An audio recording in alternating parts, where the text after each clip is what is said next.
এই কবিগানটা দেখা যাচ্ছে বাংলাদেশের নিজস্ব সম্পদ, পূর্ববঙ্গীয় ভাবধারায়। তবে ঢাকা পদ্মার ওপার এবং পদ্মার দক্ষিণ যে অঞ্চলটা, এই দুটো ধারার একটু পৃথক পৃথক ছিল। তা ওই দুটো ধারার দক্ষিণবঙ্গীয় আমাদের মানে রসরাজ তারক সরকার যিনি, উনি ভদ্র সমাজকে এই কবিগান শোনানোর একটা সুন্দর পরিবেশ সৃষ্টি করলেন।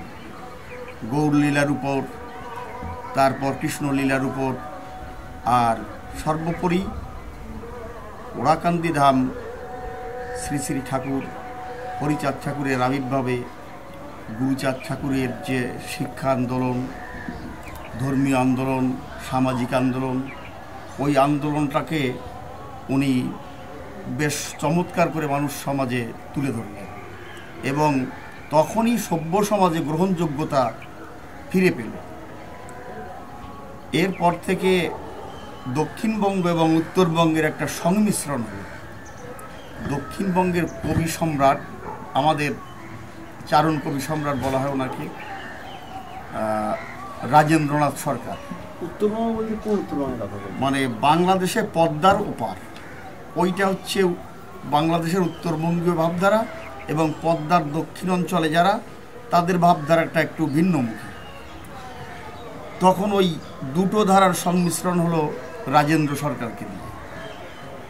এ অঞ্চলের যারা কবিয়াল, তারা রাজেন্দ্র সরকার ছিলেন মেধাবী, ছিলেন সুচতুর, সুশাস্ত্রজ্ঞ।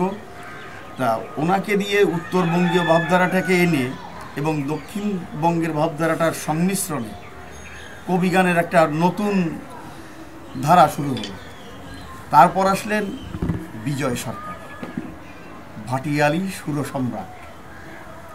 ওনার যে সুন্দর গান, ভাটিয়ালি গান, ওই ভাটিয়ালি গানেই মানুষকে সবচেয়ে মুগ্ধ করলো বেশি এবং সব সমাজের মানুষের কাছে মানে সমাদৃত হল বিজয় সরকারের এই ধুয়া গান।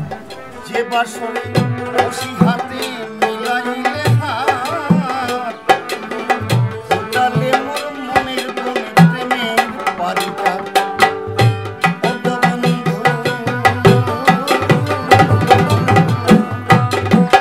যে বাসরে বসি হাতে মিলাইলে হাত, ফুটালে মোর মনের বনে প্রেমের বাড়িটা,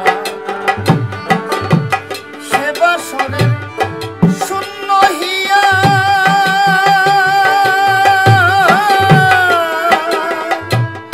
আমি বসে আছি পথ চাহিয়া।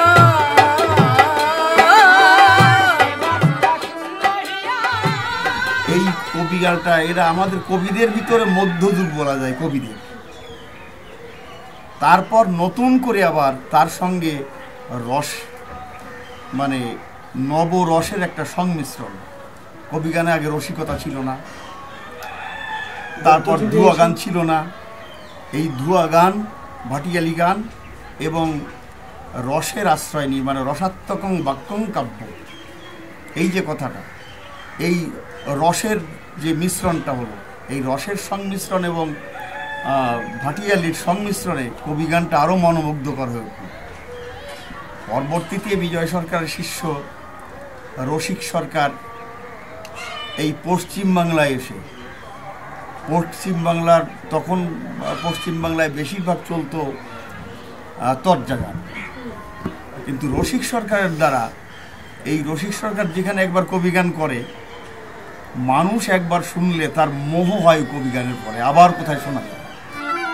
নদীরে বুক ভরা পানি রে তো